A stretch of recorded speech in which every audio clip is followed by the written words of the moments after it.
বন্ধুরা, এই কাছারিয়া বাড়িটি দেখতে আসতে হলে অবশ্যই আপনাদের আমাদের ধামাট উপজেলায় আসতে হবে এবং উপজেলা সদর থেকে যে কোনো অটো রিক্সা ভ্যান রিজার্ভ করে এখানে আসতে রানী অক্ষয় কুমারী দেবী। এটি মূলত সূর্যাস্ত আইনের মাধ্যমে এই এই অত্র এলাকায় এই কাছারিয়া বাড়িটি তৈরি করে। আর একদম যে উপরের যে দেয়ালগুলো রড সেই আমলের এবং বিভিন্ন চোন এবং সুটির মাধ্যমে এই খাজনা বাড়িগুলো তৈরি করে। হ্যালো বন্ধুরা, আজ আমি এসেছি আমার ধামহাট উপজেলার পলাশবাড়ির একটি গ্রামে। এটি মূলত আরানগর ইউনিয়ন অবস্থিত। আর এই কাছারিয়া বাড়িটি হচ্ছে মূলত সেই ব্রিটিশ আমলের সময় তৈরি, মানে রাজস্ব ঋণের জন্য এই কাছারিয়া বাড়িটি তৈরি করা হয়। আর এই কাছারিয়া বাড়ির একটা ইতিহাস আপনাদের বলি যে কলকাতার বিখ্যাত জমিদার পরিবারের একজন জোড়াসাঁকোর যে ঠাকুর পরিবার, তাদের মধ্যে সবথেকে বেশি সুনামকৃত যে রানী অক্ষয় কুমারী দেবী, এটি মূলত সূর্যাস্ত আইনের মাধ্যমে এই অত্র এলাকায় এই কাছারিয়া বাড়িটি তৈরি করে। আর এই বাড়িটি আপনাদের পুরো ঘুরে দেখাবো যে সেই ব্রিটিশ আমলের যে কাছারিয়া বাড়িগুলো দেখতে কেমন হয় সেগুলো দেখাবো আপনাদের। একদম জরাজীর্ণ একটি ভবন। আর এই ভবনেই এক সময় জমির খাজনা হিসাব তৈরি করা হতো।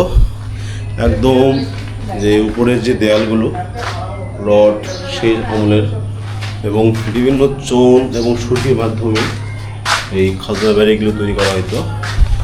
একদম ভয়ানক একটি পরিবেশ। আর আপনাদের এই কাছারিয়া বাড়িটি দেখতে আসতে হলে অবশ্যই ধামহাট উপজেলায় আসতে হবে। এই দেখুন একদম পরিবেশের যে অবস্থা। এই ভবনটি মূলত সূর্যাস্ত আইনের মাধ্যমে এই অত্র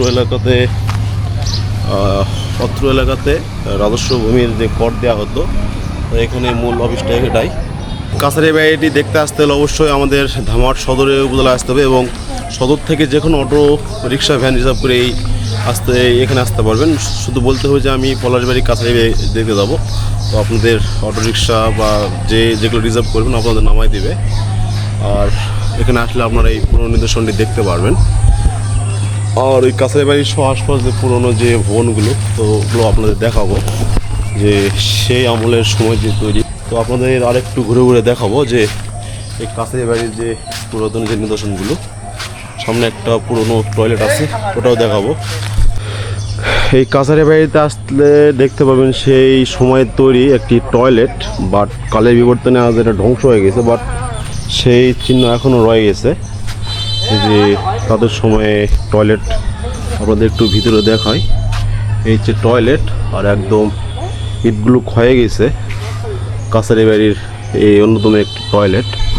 আর পাশে হচ্ছে এরকম পুরনো একটা আমের গাছ, সম্ভবত একদম অনেক পুরনো কালের সাক্ষী হয়ে গাছটি দাঁড়ায় আছে। আর একদম এই যে কাছারিয়া বাড়ির যে পুরোপুরি যে কাছারিয়া বাড়ির যে সৌন্দর্যটা, তা এইভাবে দেখতে পারবেন। একদম যে আমাদের এই অঞ্চলে যে একটা কাছারিয়া বাড়ি ছিল সে আমলে, তা দেখতে কেমন একদম পুরনো একটা নিদর্শন।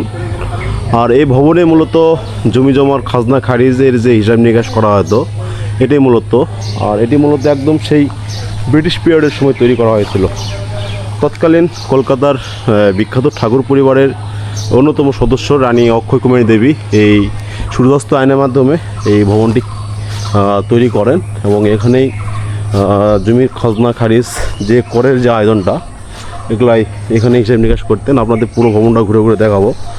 এই যে কাছারিয়া বাড়ির যে পুরাতন যে দৃশ্যটা, এই যে হচ্ছে পুরাতন ঘর, জানলা, কালের বিবর্তনে এগুলো ক্ষয়ে গেছে। তারপর আপনাদের দেখাচ্ছি এই যে। আর এটা হচ্ছে আমাদের বাংলাদেশের অন্যতম একটি প্রাচীন নিদর্শন। বাংলাদেশ সরকারের উচিত এটাই অতি শীঘ্রই খুব যত্নেভাবে রাখার জন্য। একদম কাছারিয়া বাড়ির যে মেন সৌন্দর্যটা, এটাই হচ্ছে পলাশবাড়ি বাড়ি সেই ব্রিটিশ পিরিয়ডের সময় তৈরি কাছারিয়া বাড়ি। এটি মূলত কলকাতার ঠাকুর পরিবারের অন্যতম সদস্য রানী অক্ষয় কুমারী দেবী এখানকার জমিদারির কর, মানে যেভাবে বিভিন্ন অংশগুলো দেখাশোনা করতেন। আর এখানে নতুন একটা ভবন তৈরি হয়েছে। আর এই যে পুরনো গাছ,